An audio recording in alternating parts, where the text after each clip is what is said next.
Zvapupu yangu. Zvapupu yakandinakira vana vaMwari. Mwari vakandiitira chinhu chakanaka mugore rino. Ndakabirwa mbudzi mudanga pamba.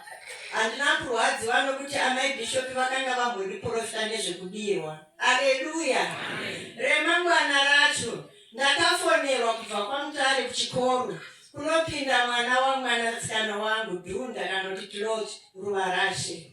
Zvikanzi mwana uyu akapasa 13 subjects, 9 A's, 4 B's. Haleluya.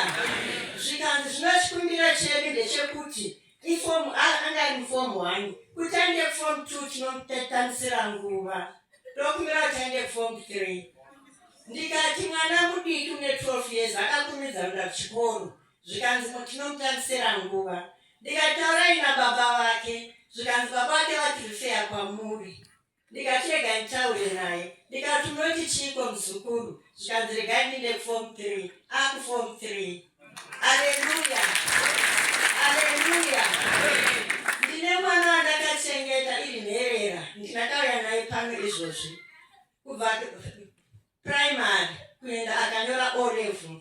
Saka ndachingoti zvino zvaanyora ndichamuita sei. Paminamato yangu yegore ndaingoti zvinondodini mwana uyu. Pamundato ndopandagumira.